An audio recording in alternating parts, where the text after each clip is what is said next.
Some people box up clothes the day they stop fitting. You keep clothes in your closet that haven't fit in 4 years. Same mooring? What's happening there? You don't plan to wear them. Throwing them away means admitting that version of you is gone forever. One empty hanger, the whole illusion falls apart. This isn't laziness, it's the comfort of a predictable self, and your brain runs it to keep you safe. In this video, you'll understand why this pattern runs and what to do the moment it starts. I used to do this. For months, I introduced myself with a job title I hadn't held in 3 years because I knew people respected it. That old label stayed alive to hide the empty space in front of me. It starts with a dusty jacket, but it ends with you defending a life you outgrew. A hidden reflex locks you to that past. It pulls you backward every time you try to step forward.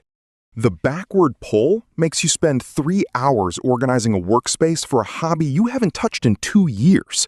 Nothing changes. Subscriptions stay active, a daily schedule remains, built for a person who doesn't live there anymore. You already tried clearing the slate. Trash bags filled up and you promised to start fresh. It didn't hold. By the next month, the clutter crept right back in. That math works against you. One old habit maintained every day, multiplied across 5 years, equals a life built for someone who no longer exists. Exhaustion follows. The weight of 2 different lives sits on your shoulders. This pattern runs completely automatically. Familiar shapes pull at your body without asking for permission. Every day you ignore this, a little more of the present fades away. You end up maintaining a life that nobody actually lives in anymore. The cost is already rising. The deepest snare hasn't touched your physical space at all.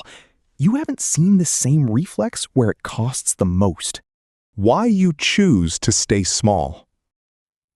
A massive new project lands on your desk, but you immediately volunteer to do the entry-level data entry yourself. This isn't about helping the team. Avoiding the risk of failing at something new is the real goal.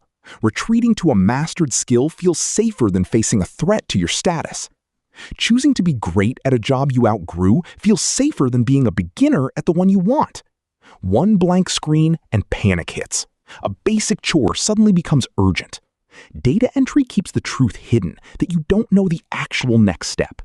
You spend the whole morning perfectly aligning a spreadsheet nobody asked for. Picture keeping the training wheels on a bike because you're really good at riding with them. Refusing to take them off keeps you pedaling in tight circles while the rest of the group speeds away. Hand the next mastered task to someone else. Refusing to do the basic chores cuts off your easiest escape route, leaving you alone with the real challenge. One open afternoon proves you wrong. Write down the exact skill you're afraid of failing at. Let someone else fix the minor mistake in the old project. Every day you dodge the real work, you lose a little more ground. Tomorrow, the distance gets wider. The price of shared history. You tried holding on to the old friend group to keep your past alive. It didn't hold. That same widening distance happens with the people you see every day. You hold on to a friend group that drains you because they're the only ones who remember who you used to be. The moment they send that one specific guilt trip text, you cave. Letting them treat you like the person you were a long time ago feels easier than proving who you are today. You shrink down to fit their memory. When you grow, their expectations pull you backward. They demand the old punchlines and the old apologies, and stepping out of that role means standing completely alone.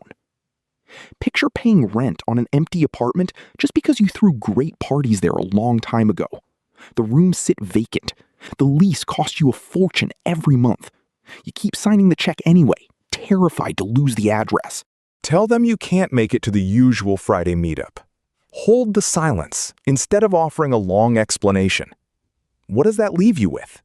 Your home carries the same burden. The story that keeps you stuck. Inside your home, you carry a heavy, invisible weight. You replay the old failure because a full recovery demands you accept that you are no longer the person who failed. You refuse to put the weight down so no one asks you to lift anything new.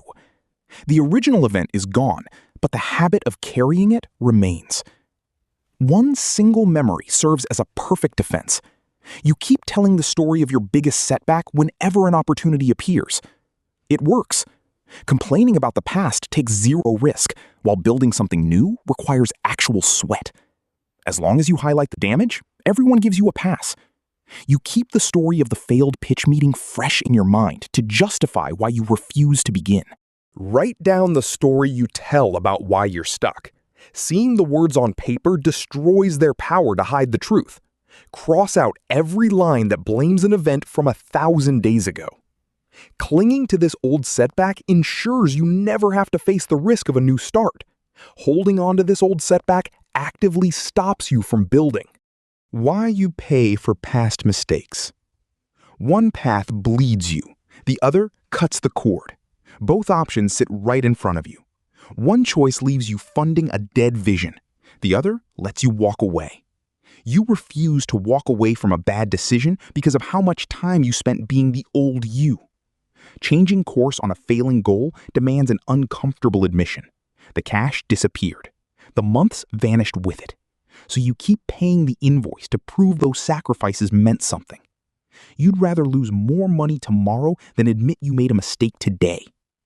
Imagine finishing a cold plate of rubbery pasta solely because the bill sits on the table. Every bite tastes awful. You swallow it anyway to justify the expense. Keeping the ledger open guarantees a larger loss tomorrow. The only swap that matters. Cancel the subscription for the goal you no longer want. From there, move the saved money into a completely different account. You are holding an empty hand. You could keep betting on a game that ended long ago, but folding now is the only way to keep the chips you have left. The safety of unfulfilled potential. Who are you if you finally finish the project and it turns out to be just average? You cling to the identity of having great potential. Finishing something risks proving you're ordinary. Leaving a creation incomplete keeps the judgment at bay. Unfinished ideas remain flawless in your head. When a draft never ships, an audience doesn't get to critique it. Perfect logic. So you gather notes, buy another pack of highlighters, outline big plans, and never cross the finish line. An untouched guitar hangs pristine on the living room wall. Guests assume you're a master musician. You pluck one string, play a clumsy chord, and shatter the entire illusion. Imperfection cures the problem. Publish the unfinished draft right now. Closing the laptop and walking away for an hour can often help alleviate that pressure. The person you turn into when you never ship is a ghost. You exist only on the terms of a dream that never meets the light. That is the identity you are building, and it is a cage. How to drop the anchor. Now you know the anchors. Psychologists call this self-verification theory. Your mind chooses a familiar discomfort over an unknown freedom entirely because it recognizes the shape of the pain. Each time you shrink to fit an outdated mold, you pay with time you can't get back. That ends here. You sacrifice who you're becoming to serve who you were. External permission will never arrive to let that old version of yourself die. You already carry the full authority to cut the anchor right now. Your physical space, in that closet, is finally yours to claim. Subscribe. There's more here that hands it back to you.